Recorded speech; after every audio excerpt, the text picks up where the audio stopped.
It is your host, E.I. Smith. Today's date is Saturday, June 28, 2019. The time is 6:40 p.m. I am on US 1 in Pompano Beach, right at the border. I'm going to get some gang stalking caught on camera for you this evening. Be looking for synchronized obstruction of movement, synchronized space crowding, an abundance of public service vehicles, and general synchronized, orchestrated gang stalking activity. Let's go.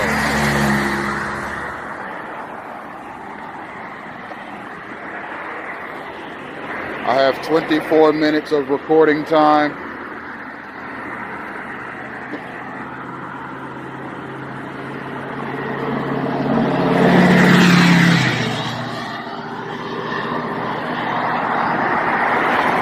There's our first instance of synchronized space crowding.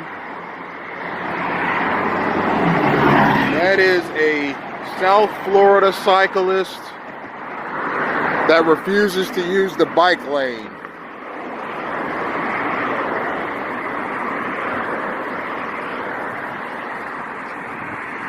There's a lot of those in the area.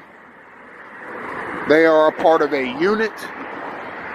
Those are not individual, random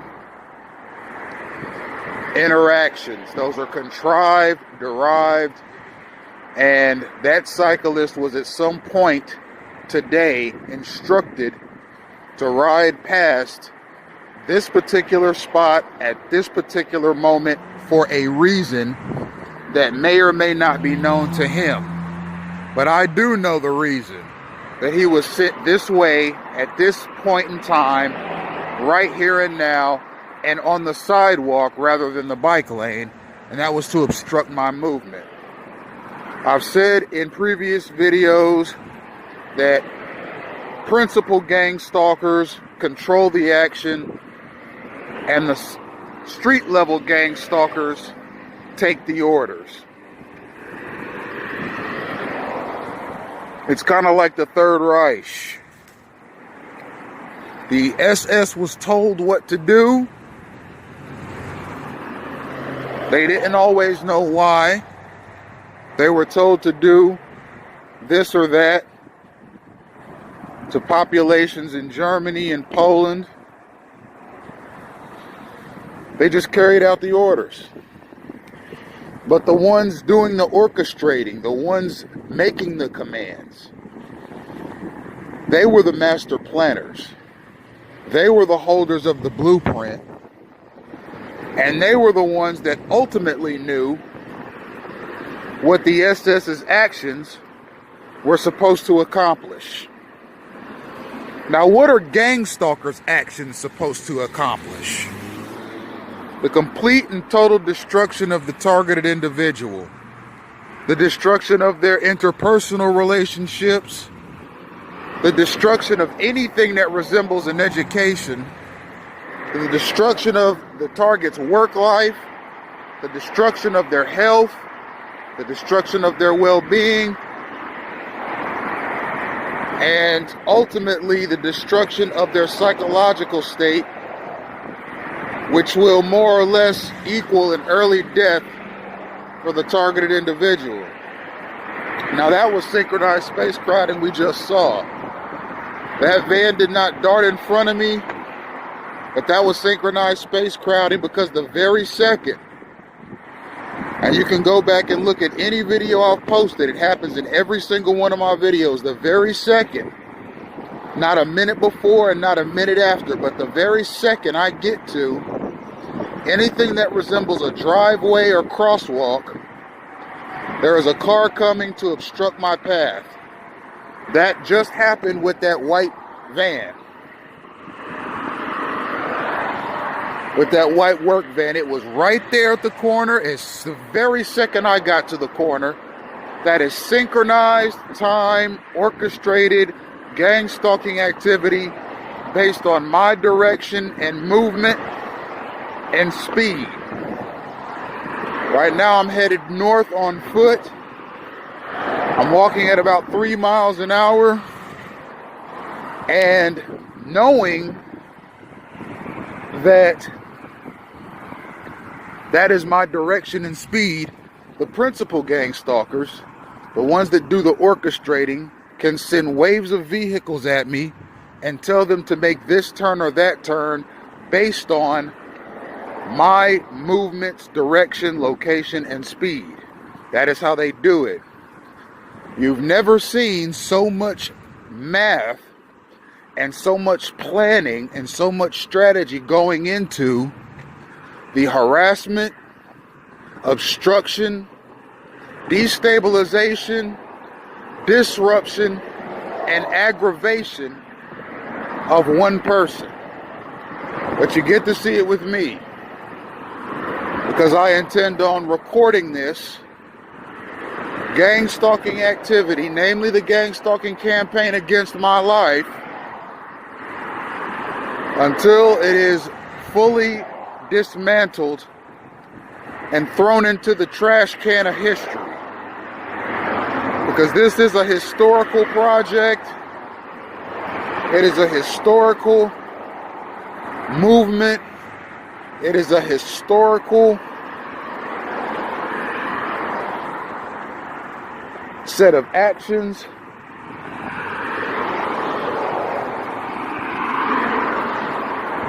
And it is right in line with the former CIA program, MK Ultra, which you can read about on the CIA's official website, and the former FBI program, COINTELPRO.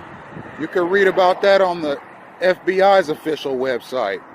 These were programs devised in the 1960s and 70s as human experimentation programs that were meant to disrupt the lives in respect to MK Ultra of regular citizens in various capacities, and with the FBI program with dissident groups such as the Black Panthers, the Ku Klux Klan, various Puerto Rican dissident groups, the New Left, and the hippie movement. All of these dissident movements and groups were disrupted by the COINTELPRO program. That program was dismantled in the 1970s. The FBI has since apologized for it and renounced it. However, that program is now back in effect, and it is back in action under a new name, gang-stalking. And it is more pervasive than ever before. Why? Because we live in the digital age. And with the advent of cellular technology, stingray devices, GPS monitoring, and other forms of sophisticated tracking mechanisms, principal gang stalkers can send units of street stalkers at a person at any time of day, 24 hours a day, including inside of their own home. If you go to my Twitter page at Senate and House, if you go to the Moments tab, you'll see where in several different instances, namely 10 times over a 12-month period, my Dayton area townhouse located at 2077 Lakewood Drive in Dayton, Ohio, was burglarized, vandalized, and abused. How is it possible that a man's home could be burglarized 10 times in 12 minutes? Extreme gang stalking is the answer. My immediate neighbors had to be somehow distracted. So either on the apartment complex's property or off the apartment complex's property, units of gang stalkers, here's our first public service vehicle, See all that smoke?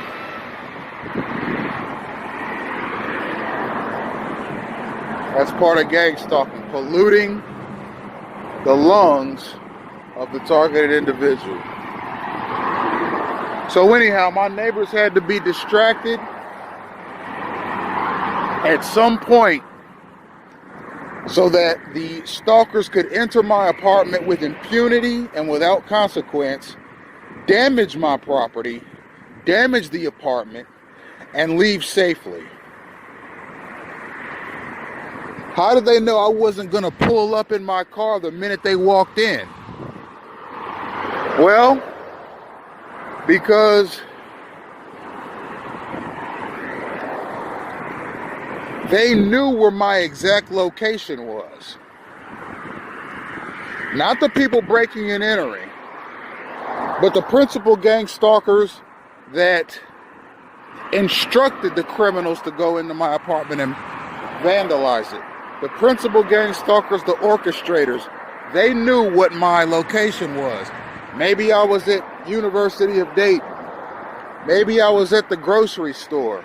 Maybe I was at the library on campus. Maybe I was at a gas station that was 20 or 30 minutes away. Maybe I was at church. Maybe I was doing something else. The principal gang stalkers did not send those imbeciles into my apartment until they knew that I was far enough away to where I wouldn't arrive when they were there. Because, ladies and gentlemen, I kept a 45 caliber Glock in my apartment, more synchronized space crowding to my left. As I've said before, the very second, ladies and gentlemen, I get to a crosswalk, a driveway, or anything that resembles a walkway or other similar structure that has a driveway in it, a crosswalk, for example, there is a car immediately coming my way. Ladies and gentlemen, that is synchronized gang stalking activity.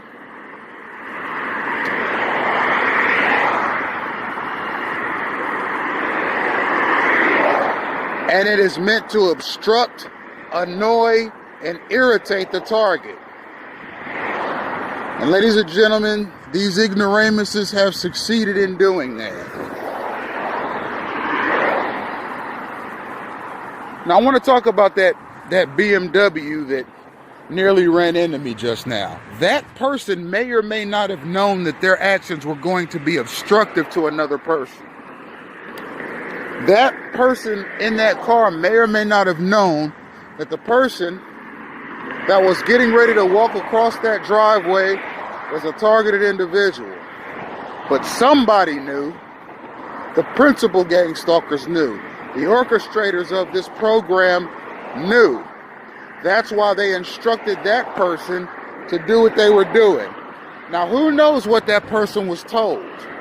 They could have been told, we want to recruit you into a community watch program, or we want to recruit you into a state-of-the-art statewide surveillance program where you just drive around in your car and look for suspicious stuff.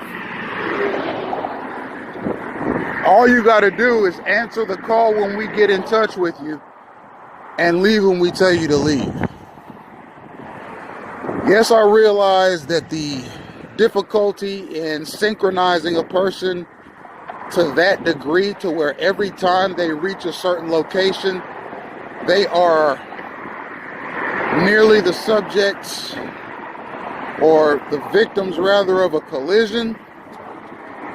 I tell you, ladies and gentlemen, with the kind of technology that these gang stalkers have access to and the type of strategic resources that they have access to, not only is it a possibility, but it's a reality. Now, I have 10 minutes left, and I'm going to keep recording as usual till the end, at which point the video will stop due to lack of storage. Crossing the bay here.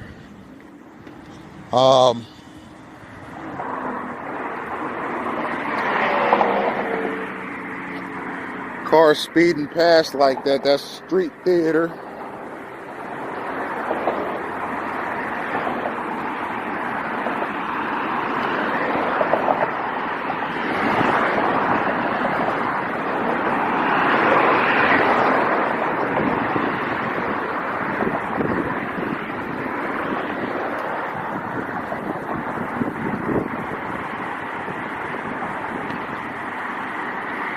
The Island Club high-rise apartments on US 1 northbound. So back to what I was saying about my apartment. The way it was orchestrated was my immediate location was always known.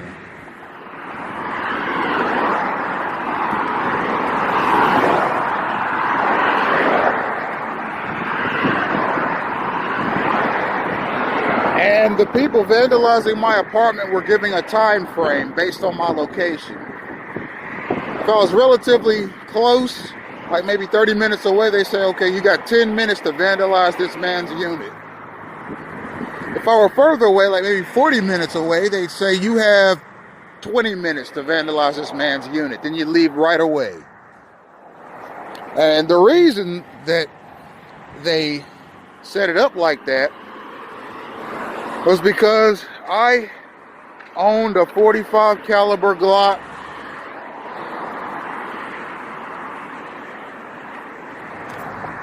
That was a Smith & Wesson.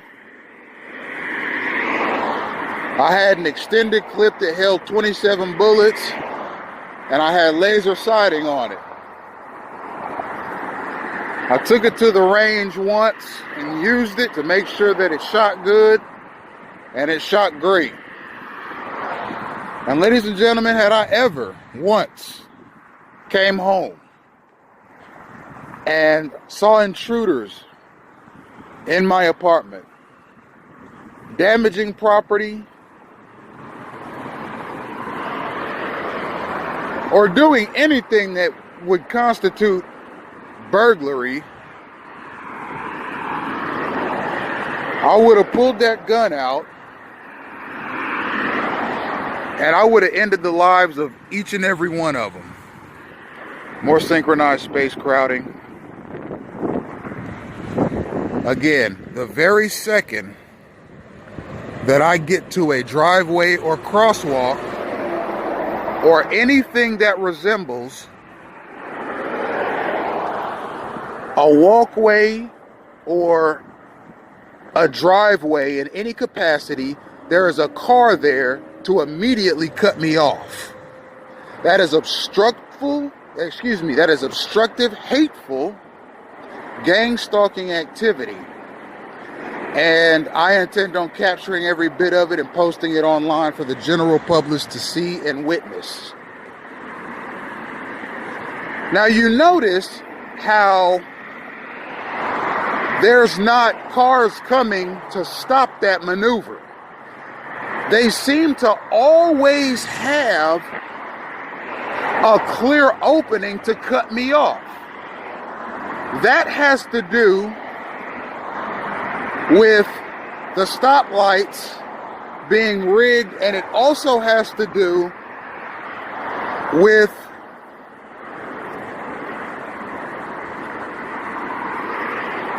the traffic. The traffic is not random. The traffic that you see in this video is about as random as gang stalking is. It's orchestrated. These are not individual people driving around minding their own business. They're a part of a unit. And they move in units, and each car is told to drive up the street at a different speed. And when you get done with all the calculations, and you factor in my location, direction, and speed, you could very easily orchestrate a maneuver like what you just saw that individual pull on me and swerve in front of me, because there were no cars coming to stop that maneuver until I got safely to the other side of that driveway. It was timed perfectly to where the very second I got there, he was to swerve me off. And that's the point. The point is to get me in front of cars that are moving past me in a way that is very obstructive and very close call. The goal is to get me as close to these vehicles as possible so as to obstruct me as bad as possible. Now, this is street theater as well. This is supposed to resemble a noose. There's a lot of stuff like this laying around on sidewalks in South Florida. And it's certainly racist rhetoric. Now, it doesn't appear to be tied, but you saw how it looked on the ground. That is what that is supposed to symbolize. Ladies and gentlemen, that is street theater, and it's hate rhetoric. It's not the kind of thing you report to the police, because given recent trends, the police will not be able to properly investigate it. Why? Because there's a lot of police officers and sheriff's deputies that are in hate groups. There's a lot of these men that are in neo-Nazi, neo-fascist, and other kinds of hate groups.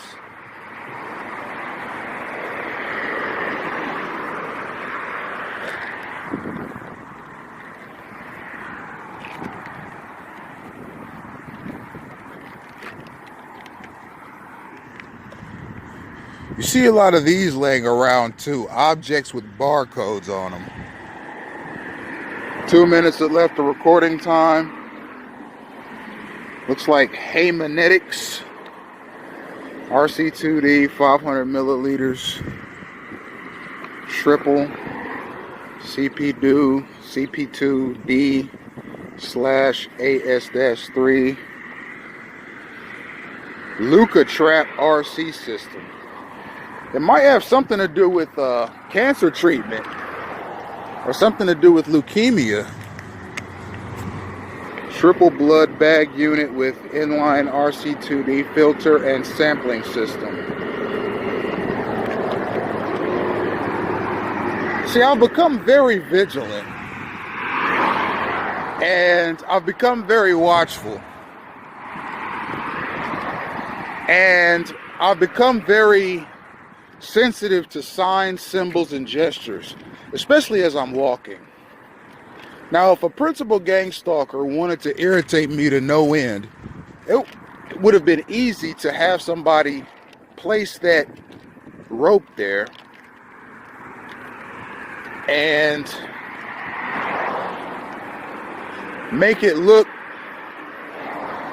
like a symbol of the Jim Crow South right here in America.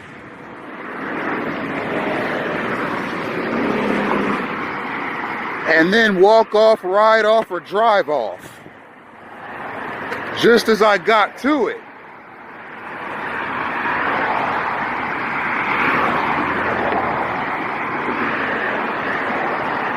Well, naturally, right away, so I wouldn't see who did it. They like to anonymously do prankish, ignorant, and racist things like that. They knew I was going north on this part of the side, on this side of the street, and they decided to do something evil.